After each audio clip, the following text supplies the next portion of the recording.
welcome to the show. Thanks for having me. If you want to introduce yourself and tell us what you do in Vegas. Yeah, my name's Sam. Some call me Samuel. Others call me Sammy. I'm from Rochester, New York. I'm a physical therapist, but that doesn't really define me as a person. That's just my career path. I've been out here in Vegas for 9 years this month, actually, and it's been a great run so far. Really enjoy it. What I do out here, aside from my job, I have a beautiful fiance named Gabrielle who we get to spend a lot of time together, going on trips. Like yesterday, we went to Utah. We like to travel, whether it's road trips or we take maybe international trips. Like we went to Costa Rica recently. We're just big in getting out and exploring. We have a dog, Apollo. That's been an interesting journey for 4 months now. It's kind of put a little bit of a curb on the traveling further away from home. So now it's more like traveling to dog parks or other kinds of places that we can be dog friendly when we go. So that's the home family life. But aside from that, Vegas has been a very fun place to grow in, professionally, grow spiritually, mentally, and of course in the physical realm of just learning how to get in better touch with my body through various, sports, gym, yoga, those kind of things. That's how I've spent a lot of my time. So what brought you to Vegas? You're from New York originally? Yeah, I'm from Rochester, New York, which for some people who don't know, the state of New York is like the total opposite side of New York City. Like Niagara Falls, Canada is like right in our backyard, about an hour away, Buffalo. I had been visiting Vegas for probably about like half of my life. I'm 33 now. I've had grandparents out in Vegas for majority of my life, and so we've always taken trips out to Vegas. I took a internship out here in Vegas when I was in physical therapy school back in 2012. Drove out here with my dad, stayed out for about 2 months, really enjoyed the life, staying with my grandparents, just a complete cultural change from what I was used to in Rochester. So that really stuck with me, and just thought, maybe this could be a potential place to relocate. So fast forward to 2014, graduated college, was ready to start working in Rochester, and a nice opportunity came from my previous employer, or clinical instructor, I guess you would call it, to work at a rehab hospital in Las Vegas called Health South. So it was pretty enticing. Money was good, benefits were good, weather was exceptionally better. So I decided, let's try it out. So shifted gears and just took off for the West Coast. Stayed out here, since 2014, 9 years now, and love it, honestly. There's certain things I don't, but I feel like in most cities you're gonna always find certain things you love, certain things you don't. But happy to be here today, happy to know you two, happy to just slowly but surely develop roots in Vegas and have a feeling of really like home here. That didn't exactly feel home when I first moved here. So when you first moved to Vegas, what were some of the things that surprised you about being in the city? Convenience. Things staying open far later than, the smaller city that I'm from. Accessibility to a lot more options of activities. Of course, you got your Las Vegas Strip and all the things that go on down there, but the accessibility even like outside of Vegas to all these new places, Utah, Arizona, California. I'm big on road trips. I love driving. So when I realized what was accessible to me within like a 5-hour drive, I was just like, let's go. Let's take off and find anywhere to go and hang out for a weekend or even a week if time allows. So that was a great thing that really opened my eyes up to Vegas. And no snow, not being kept in because of storms or feeling cold and like you don't want to go anywhere, you know, like when it gets dark and nasty outside and you just want to snuggle in with a blanket, watch a movie, like, you know, that's cute for a month or so, but eventually some of us get that like seasonal depression, and we gotta go somewhere, we gotta move, you know, we gotta get free. So that's one of the best things about Vegas is year round, like, let's go anywhere.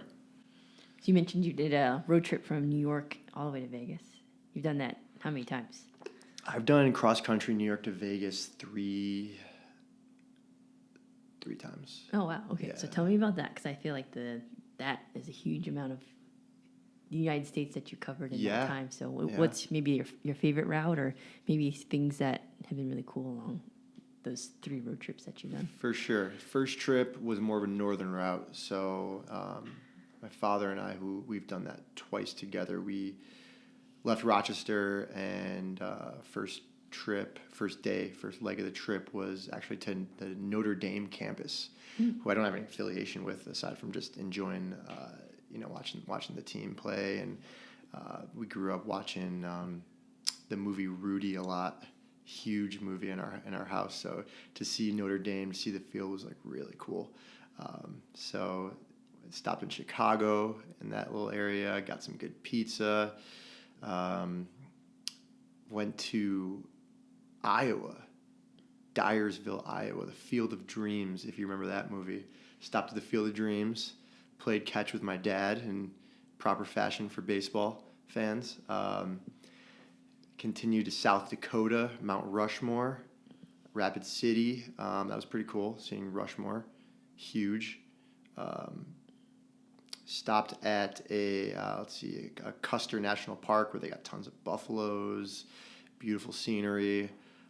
We also went to this, I forget the name, but there's this Native American park where they're like building this insane sculpture that there's no government funding. So essentially it's going to take like several lifetimes to complete. I can't think it offhand, but that was pretty interesting to see. If my dad was here, he would say immediately what that was and give a little bit more into that. And then from there, drove through Wyoming, which was like, most of it was just like desolate. You know, we didn't hit up the national parks there, unfortunately. That's on the list. And then from Wyoming, dropped down to Utah straight down. So that was a cool route. It was a good time of year. It was like June. So I think in the winter, that probably wouldn't be a very fun drive, which is why we did it when we did. Going back to New York, I should say, more of a southern route, which I've taken twice. So you're going through Arizona, New Mexico, Panhandle of Texas. Not bad drives. Gets a little boring with the desert, kind of flat for the most part. Albuquerque, where my fiance's from, is a really cool city. A lot of culture there. Stopped in there, got some green chili, got some good grub there. Oklahoma City, didn't hang out there for too long either, but that was okay. Nashville was cool. I liked Nashville a lot. A lot of culture there, music. We stopped at the Grand Opry House. We didn't go see a show there, but just like being there, it's like a very historic music venue. I like music venues a lot, mostly like outdoors, preferably. But so that was cool. And then just kind of worked our way back up to New York. So overall, good time. You got to be with someone you can enjoy being with for a few days. We took 4 to 5 days, so I did it once with my mom, twice with my dad, and then once with my best friend Rob. So 4 times, actually, not 3. Good times. I would do it again. Try a different route though, for sure. I mean, that sounds epic. Yeah. That'd been a great journey to like record that and then have all of that like played out in each different stop. For Like, you could sure. almost, Good footage to kind of look back on, blend it together, make a little movie. I took pictures. I never really did the proper like recording stuff. My dad actually took a lot of photos, so he'll from time to time send me some stuff like when it like pops up in his little like news feed of like, this was 10 years ago, this was 9 years ago, and we reflect. Yeah. What made you want to go to physical therapy school? Like, was that always the plan, or did you change? Man, I didn't have much of a plan in high school. I was just kind of enjoying high school, playing sports. I never went to physical therapy for myself in high school. I was fortunate to really avoid every, major injury that you see athletes go through, like the ACLs, the shoulders, backs, whatever, ankles. The worst injury I had was a fracture in my, I think it was my right first metacarpal from getting stepped on at the bottom of a pile in football. So they put a cast on, and I was even able to play football still with that. I couldn't write, but they just like wrapped it up with like foam, and I had a big old club, and I played defensive end. So it actually ended up being like kind of like a weapon on the football field. But no PT. My parents were pretty big advocates for getting in the healthcare field, for good job stability, pretty good pay, get to help other people, and that was something that like growing up, like we were very big into. Like we volunteered a lot through church to help like misfortunate people, delivering like food baskets during the holiday, things like that. So like helping people was always something like that was like instilled on me, like one of like our like core values, like as a family, reaching out to other people, being there for others, whether it's friends, family, even strangers. So my parents definitely helped me go in that general direction of healthcare, and then physical therapy just seemed like a really cool area of healthcare where it wasn't it wasn't just one specific thing with physical therapy. As you guys know, we can be so many different things for our clients and our patients. So that kind of opened up this whole world of like, wow, I could be in a hospital, I could be in a clinic, I could go to people's houses to help them. And I've fortunately been able to do all those things and learn what I like within the realm of physical therapy and what I don't like. So that made it pretty easy and seamless once I got into college, to be like, yeah, I think this is the path I want to be on. So when you're doing observations, did you obviously have to do several different settings, but did you feel like partial to one setting and then end up changing it while you're in school or when you graduated? Because a lot of times people start with like, I'm going to do this, and then they go to school and they go to some setting and they're like, you know what, I really like peds, and then they completely change course. Right. I didn't like peds in school. I had a clinical instructor that I felt like, or more of a professor, I should say, that I didn't really vibe with, and I feel like that put a little bit of a dampen on the pediatric field of physical therapy for me, which is unfortunate, right? Because that has nothing to do with the kids themselves. I just got a sour taste in my mouth from this professor's lectures. That'll happen.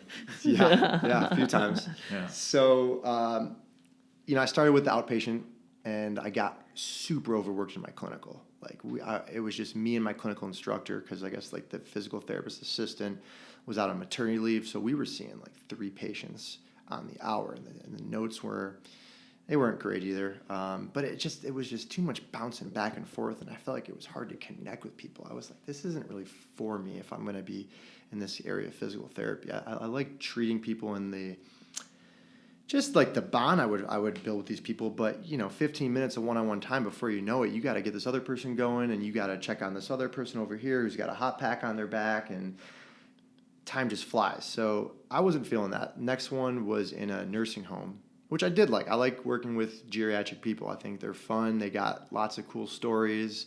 Most of them are happy to be doing what they're doing just to get like a portion of their life back, where they can't get up out of a bed, they can't walk. So that felt really good, working one-on-one with that kind of population.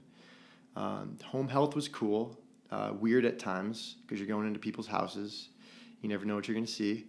You don't even know if you're going to get let in sometimes. Sometimes you'll knock on the door and no one's there, or they just tell you straight in your face, like, go away, depending on like where you're at. So that got kind of sketchy at times, but there were also some really cool people and nice bonds I would form with people. I'd look forward to driving over to their house and seeing them. So that was awesome. I never did a hospital clinical, but that's where I've spent most of my career, is in the hospital, which has really turned into all kinds of different types of physical therapy in that setting.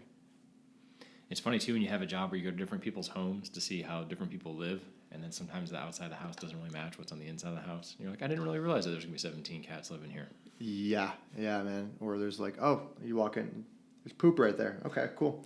I'm going to keep these shoes on. For sure. I'm not going to sit down. Yeah, or touch anything. No, you're in a little bubble. So you have a variety of experiences, and mostly in the hospital. And I'd say anytime I meet people who work in hospitals, just have like a different perspective, in terms of like life and, how I guess important family or even like end of life kind of things can be. So if you want to maybe just talk about maybe a story or something that you've learned along the way where you actually do have like, different perspective than someone like who doesn't work in that type of setting. Definitely, yeah. So I started off in a rehabilitation hospital. So that's not like a hospital that most people think about. It's subacute, or you could even call it acute rehabilitation, but you get transferred there once you're medically cleared by the doctors to begin your physical therapy part of rehab.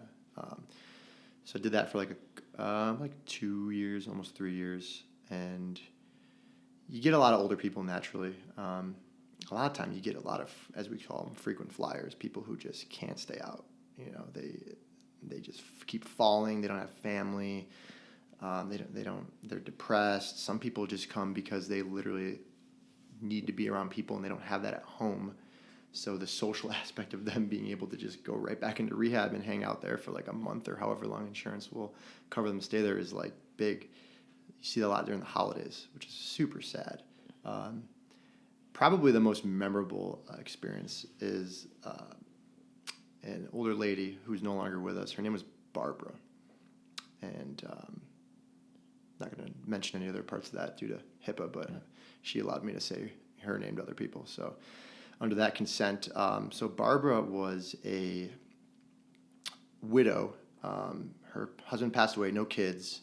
She must have been into my rehab hospital for, oh my gosh, probably like half a dozen times easily, with like spaces between 2-3 months at a time. But she just kept coming back, and she was the sweetest lady ever. You're just like, oh my God, like you don't have any family, like you just feel for this person, And I ended up keeping in contact with her outside of her coming to our rehabilitation hospital because I just like had such a bond with her, being like working with her so many times that like I wanted to look out for her like she was my grandmother. So we stayed in contact pretty regularly. I had her over for Thanksgiving dinner multiple times. I'd go over her house, hang out with her, check up on her, go to the grocery store with her, take her shopping. And like that was one of the coolest things about my job is to be able to meet people and develop a relationship like that. And that doesn't happen too often in hospital settings. You just see so many people, and the burnout factor is real. It's a lot of negative energy in those places. People have pain. People are depressed. They're going through a lot. But if you can even just, and you don't have to like go to the extent of spending time with someone outside the hospital, that is above and beyond for most cases. But if you can just like connect with that person and relate and just understand like what's going on in their life, it goes a really long way, even outside a hospital, in like in a clinic or even, someone on the street. I think everyone's just looking for the same thing. We're just looking to be understood. We're just looking to be acknowledged for being a human being and knowing like, hey, yeah, life's hard sometimes, but like, I got you, Yeah, it's interesting when you work those kind of jobs that it gives you a little bit of perspective on life in general, and then also like what to do, what not to do. Like, so sometimes you'll go to the hospital and you'll see someone that's in their 90s and they're doing really well and they're moving around, and you ask them, why are you here? And they're like, I don't even know. I feel great. Yeah. You're like, nothing's wrong. But then you'll see people that are, in their 60s that are just complete train wrecks, and people 30 years older than them are thriving and they're not. And you can tell that it's just like life choices that they've been making daily have just accumulated to this is where my life is right now. Yeah. And it's very, very hard to get out of that rut for a lot of people that we've seen. But it's interesting because I think that you get that perspective when you work somewhere like a hospital where you're going to see all different types of people coming all in through stages the door. of life. You see all stages of life. Stages. And it makes you think a lot more of like, maybe I should make these different choices right now. I don't know if that's something that you've picked up on or noticed as well. Definitely. I mean, every day is something new in a hospital. It ends up kind of being the same. When you've been working there for a while, the similar things continue to present, whether it's people who made poor life decisions of drug use, alcohol, people that didn't eat well, didn't exercise, and their bodies are kind of contorted in these postures that they can't get themselves out of. It's very sad. So they are constant reminders for me to practice gratitude every day, to understand like what I have today isn't promised tomorrow. Be mindful that I'm in full control over what I put in my body, what I do for my body, and every day to try to do something good for my body. I know I can't be perfect every day, but there's an aspect of just trying your best each day, whatever your best is that you really should do for yourself. You ought to do for yourself to promote longevity if that's your goal in life. So I noticed that you also have a like you're very like careful about like the foods that you eat. Like you're not extremely particular, but you want more natural type foods. Oh, I'm really particular now. I'm a psychopath with food now, well, in the best way possible, in my opinion. I think my fiance would definitely agree with me. But. Yeah, but I noticed that you do that you're even careful about like certain chemicals you avoid. Like we're starting to do a lot of the same things. Yeah. Now, do you feel like that stemmed from being in the hospital and seeing things in that environment, or is it just that you've been reading or listening to podcasts that caused your interest, or how did you start making that determination and making the switch? Yeah, because it definitely wasn't like that when I first moved to Vegas. It's been like kind of stages. Podcasts help a lot. I mean, podcasts emerging over the past, like 10 years, probably longer than that. But like when I started listening to podcasts maybe 10 years ago to compared to like what I'm listening to now, and just the growth overall in science in the medical community and being able to like listen to different thoughts of science and logic. It's been really cool to learn things and to find a school of thought that you really vibe with, and to go with that and to feel good when you are following things that you believe in. So partly in the hospital, yeah, because let's be real, hospital food isn't great. Whether you're a patient eating hospital food or you're just getting lunch for the day, it's pretty sad actually. You go in there and they're cooking up hamburgers and hot dogs, and there's not a lot of healthy options. There's a salad bar in there, which is cool, but most of the time, food is not appealing, and it's the same food they're giving to patients. It's not like they get a better quality food. They need to make money at the end of the day, and they got to cut their costs down just like other businesses do. So I feel like the hospital is not always focused on that part of health. It's more like we got to get you better for your acute problem, whatever that is. Let's fix you, send you on your way. Hopefully you don't come back, but if you do, we're here to treat that too. So yeah, seeing that, being exposed to that definitely made me more aware of like what I was doing for myself on a day-to-day basis, and like, are these foods, should I be putting these in my body? How do I feel when I eat these kind of foods? Like, how is this food prepared? Should I read the ingredient label on the back, which for a majority of my life, I didn't really care to read that tiny, tiny size 2 font with 20 lines of different things I can't even pronounce. So that was kind of like the beginning of the journey of just looking into what's going in my body. Yeah, and then you read it, it's like, oh, I thought this was carrots, and there's like 10 ingredients on the list. Yeah. Shouldn't there only be carrots on this? Yeah, and I don't know. That's a deep rabbit hole that I don't know if we have enough time to really go down today, but it's interesting. It is, and as we hang around with more people that care more about those things, I feel like we always learn more from each other. So then it's like, hey, where are you, like, if you're getting a cow, like, where are you getting it from? Where's the meat come from? How do they feed that animal before you got it? Totally. And that, I never, probably 5 years ago, wouldn't have even considered it nearly as much as I do now. So so tell us your secrets if you're willing to share here. So I just smoked a brisket last week. First brisket. I watched a lot of YouTube videos. I tried to get a little bit of a background on how to smoke various meats, and I bought a small little billet smoker, charcoal and wood used to fuel it, and it turned out really good for a first one. I mean, I know I can get it better than what it turned out, but I didn't cook it to a piece of leather. It had like some nice pink in the middle, still had a nice taste on the outside. Low and slow is like, of course, like as most of us here when we're slow cooking things, like that's the key.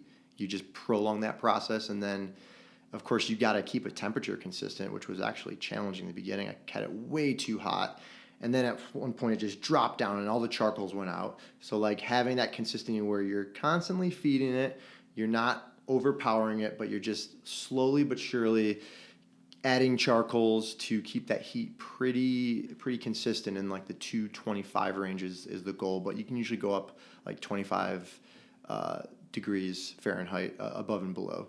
But 225 is, from everything that I had looked up, is the goal when you're, at least for the brisket. I can't talk to other things yet. That's next on the list. Maybe some ribs, some chicken, pork belly. We'll see. Yeah. Even I think the charcoal is way more challenging because you have to manage all that, Crazy right? Versus challenging. I don't know, like an electric one. Oh my What does that gosh, do? like a Traeger? Yeah, a Traeger. That manages the whole thing for you. Yeah, And you just got to add your wood pellets. Yeah. Yeah, so I gained like a new respect for handling charcoal because I've never dealt with charcoal before in my life. It's always been like a propane grill. So very just standard grilling. But I like charcoal. I like the taste. I like the flavor of the meat with when you add the wood.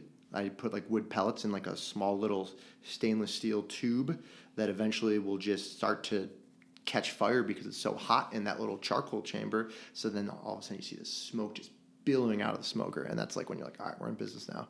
This is going to be some good flavor. Huh. Yeah. So it's like a little tube that you put. Yeah, that's one way to do it. starter? There's boxes. Kinda, okay. There's yeah, but I bought these little tubes. They say about 4 hours of smoking is what it'll do for the pellets. You can get wood chips too and throw them in there. There's lots of options to do it, but the way I did it, I did the little tubes, and then I just put one in. When that was all done, take that out, pop the next one in, and you can just kind of go back and forth, keep adding your wood for flavor. Big carnivore. I eat meat every single day. Feel great. A lot of cow, a little bit of chicken, a little bit of pork, but primarily cow, as you know, because we both purchased. Kind of went in on like one cow, really. Yeah, you got half of it. I got a quarter. I don't know who got the other quarter, but yeah, It's like our long lost twin. We yeah, gotta find that people. It's great. It's like a little family ordeal. I wonder if the lines will match up if you put the steaks together. Right. If they'll actually be the same cut. Some DNA tests. Yeah. It's that is just a game changer to be able to get all of your meat from one source. That's one thing that like I'm so thankful to have accessibility to, especially in a big city. So I feel like that's more of a thing like in a small town where most people here in Vegas are probably used to just going to Smith's and just getting, piece of meat for a meal or a couple, but like being able to use the same animal, I'm so like thankful to have that option and to know like that animal like lived like a very good quality life, was fed only what it was supposed to be eating as an animal, not like pumped with other kinds of antibiotics and foods that that animal wouldn't normally have, is amazing. That's like one of the things I try to focus on the most with my nutrition, is just getting clean ingredients that I know came from a trusted source. There's no messing around with like what that animal had, for its nutrition or the lifestyle it lived. And it makes me feel good. At the end of the day, do I know if it's really making my health better? I mean, we can do blood work. We can talk about how I subjectively feel. All the above is good. So that's the path I'm going to stay on. You also have another hobby too, where you actually grow food too, right? So what's been successful in? Not much. In the Vegas sun. Not much. We lost a lot this year. Yeah, as those temperatures scorched over 100. It's always great feedback though to know like what's going well and what you got to change up for next time. So far, what's going well are tomatoes. Tomatoes are resilient in desert heat. The beets are doing well. The carrots are doing fairly well, as long as they get enough water.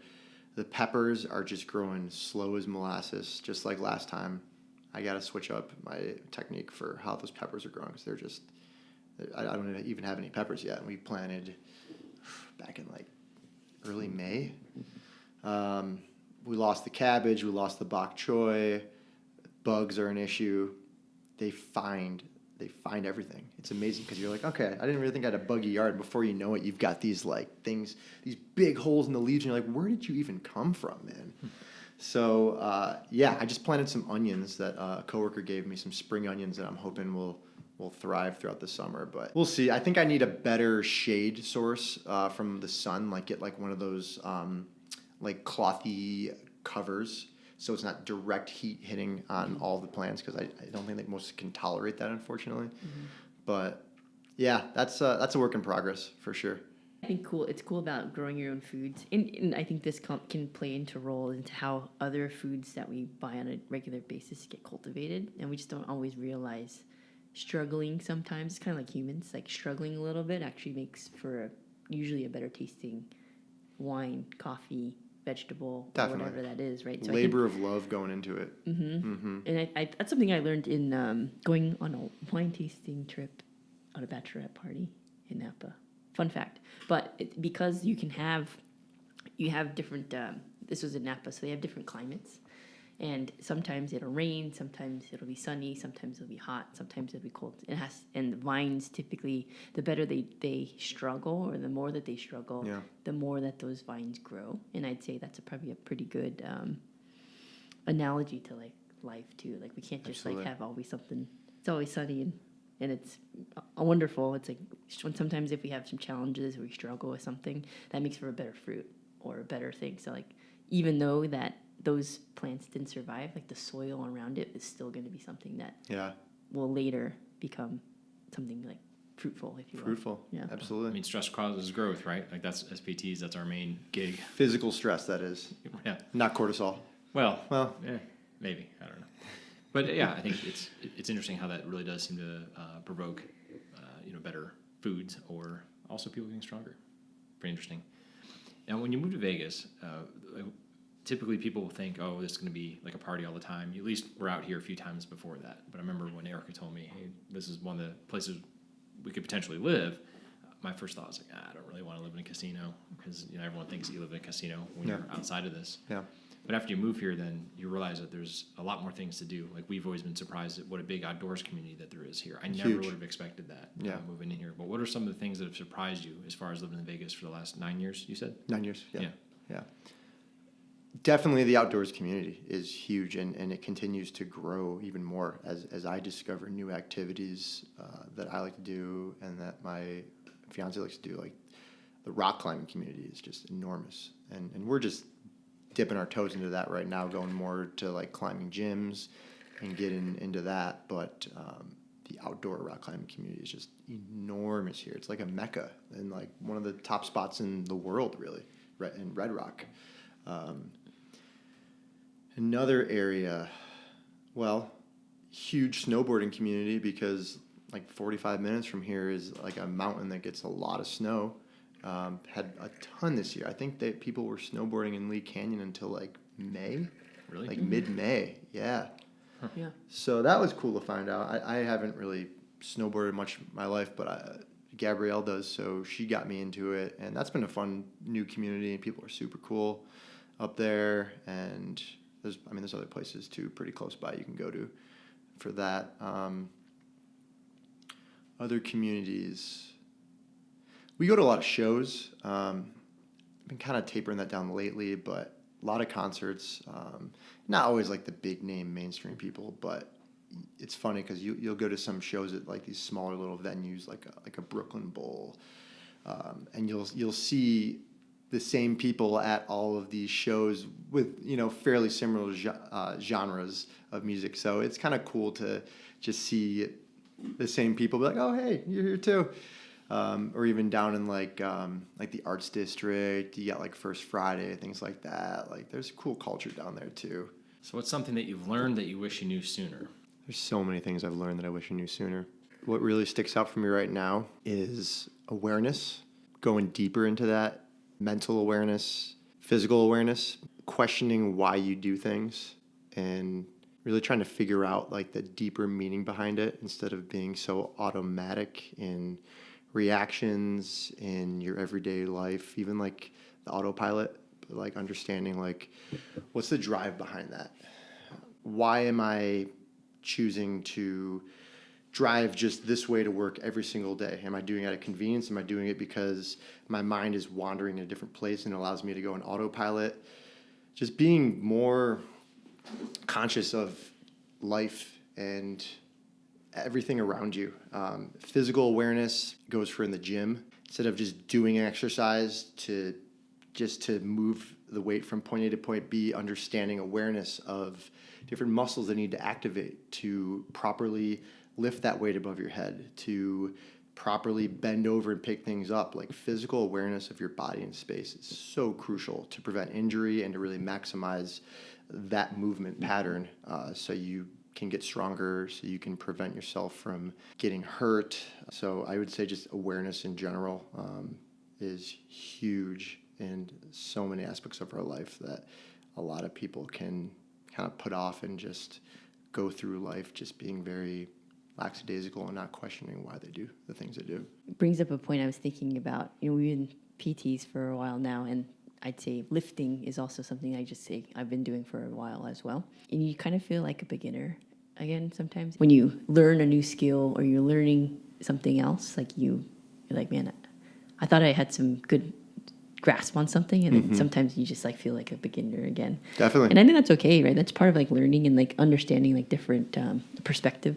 Or like just being like, okay, it's okay for me to be a beginner. Or like, man, that really like normally a weight that feels like super easy for me feels really hard today. Why is that? Yeah. You know, and I think that's in asking yourself or just asking just the question in general to do some reflection, I think can be really helpful. Yeah, it's interesting. It's kind of like the path of learning, right? Like you first learn about something conceptually and you're like, oh, I understand what that is. I know that term, I know that definition. And then you start practicing it and you're like, oh man, so much to learn. And then you like learn a fair amount and you feel like, oh, I'm like somewhat proficient. And then you meet someone that's really good at it and you're like, oh, I know nothing. And it like reverts that whole circle all the way back over again. Yeah. Going back to the teenage years where you thought you knew everything, right? You thought you totally understood life. And then once you go to college or you get that first real job, it's like, I don't know how to do anything. What were they just teaching me over the past 20 years of life? Yeah. I feel like that almost weekly for a lot of things. Yeah. Daily. Yeah. What's something that you commonly see in your practice or everyday life you wish more people knew? Oh my God, the importance of keeping your glutes and your core strong. Yeah. Like, majority of people, it's crazy how they just lack strength in those areas. I mean, we could even get into the shoulder girdle also, but like core and glutes are just so crucial. And like most of the back injuries we're seeing is because people are just so like front-sided. Like there's just so much strength like from the quads and they're just trying to muscle this using their lower back and they don't understand awareness of how to activate a core, how to strengthen that core, how to use glutes to lift things up. That's something that like I really wish more people would, bring into their lives. And I understand like probably a problem to that is not being taught that to begin with, in the traditional systems that they learn how to work out safely and efficiently. I think that's interesting too, because like you mentioned earlier was, technology or podcasts, as we've become more information heavy, if you will, and we have access to more information, implementing those I think can be really challenging because you as we're like, okay, now we know what like a deadlift. I didn't know what a deadlift was when, I don't know, 15 years ago. I was just like, oh yeah, you like squat down, right? And you use your legs and that's what you're supposed to do to lift something up, right? That's kind of what the general consensus was when you learned it in PE, And now like kids are learning how to deadlift in middle school, right? They know how to squat. They know how to. That's cool. As long as they're being taught properly, that's really cool because they weren't really teaching me that kind of stuff. They taught me a little bit in high school, but it was not good quality information. Yeah, I mean, so I think we've come a long way with that, but I think we still have some room to improve for sure. I'm going to add one more thing to that. I wish more people knew the importance of practicing functional movement and not just going to a gym and doing a machine-based exercise that doesn't necessarily correlate to them being able to be functionally strong with using that muscle. Like I truly believe that the carryover of doing a squat, a deadlift, an overhead press really will help them in so many areas of life and just promote like longevity to do whatever they like to do in their life, whatever their occupation is, as a career, as a person. I wish more people would know that. What's something you've been working on professionally, personally, physically, or even mentally that you're excited about? I'm going to go with the mental area of focus, my breath, and being aware more of breathing through my nose, being aware of slower and calm breaths, and not doing that like rapid, like especially with exercise, which is incredibly challenging, but I don't think it's impossible. Being mindful of my breathing because I'm learning more now with if I get myself worked up over a certain situation, if I can revert back to my breath and be fully present in just that, I can calm myself down from essentially anything. At nighttime, as we've talked about in the past, I tape my mouth shut to force my body to breathe through my nose, to really utilize that area to eliminate illness, stuffiness, to just be a more proficient breather. And I tell you, I'm sleeping better from it. I feel like I have more energy in the morning. There are certain mornings I wake up and the tape's already off my mouth that I didn't realize. I maybe just subconsciously ripped it off, or I don't know, maybe it fell off because of my beard. But most days I'm doing that, and I have to attribute it going back to like my breath, and being aware of that is so crucial. So some people may not know about nasal breathing or what the importance is with nasal breathing, or might not even realize that they breathe through their mouth. So you want to tell us a little bit more about what that looks like and maybe why it's important to do that. Yeah, so like about a year ago, a friend and coworker of mine in Oregon introduced this book to me called Breath by James Nestor, which I'm still working my way through. So I can't say I'm the aficionado on breath yet, but I'm definitely getting there. And it talks about how over time our society has turned into mouth breathers for the most part. And that's not how we typically were for the most of the existence of human life. And just as we've noticed how like society has gotten more obese over like maybe the past 100 years or so, we've become more mouth breathing driven, and that's resulted in more chronic illness. It's actually changed the structure of our face, and as people have become more mouth breathing driven, it's kind of resulted in like the structure of our face changes, and we're not properly taking in enough like oxygen safely, and we're not retaining that oxygen and carbon dioxide to make our body function as it normally should. And I think the biggest takeaway is like the illnesses that result in people having to be on things like CPAPs later in life, or like more snoring, which is a form of sleep apnea. So, I mean, ultimately everything comes back down to, are we getting enough oxygen in our body to transfer that to our muscles, to transfer that to our organs, to meet the metabolic demand that we need to preserve homeostasis, or are we just struggling? Using our diaphragm as well, and not just using our accessory muscles, usually like in this area where you'll see a lot of people shoulders up and down breathing and not getting quality of breath and having a fast respiration rate. So that's some of the earlier things in the book that are hitting hard for me as I continue to finish this book. It's really cool. It's really interesting. Did you know that since like ancient times, documented in like from like the Chinese medicine times, that the average breaths per minute was between 5.5 and 6 in 1 minute. That's where they're recommending that we try to get ourselves back to. Whereas normally now it's like probably closer to like 20 for a normal person. And if you're cardiovascular or pulmonary compromised, you could be even up to like 30 or 40. That's a large difference between those. That's crazy. Crazy.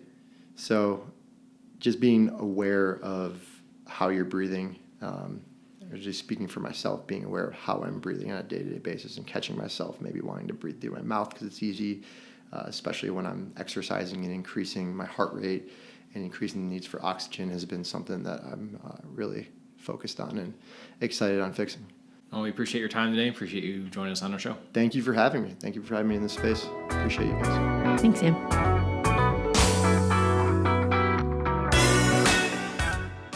We'd like to thank you for listening to La Vida Las Vegas podcast. We hope you enjoyed the time with our guests as much as we did.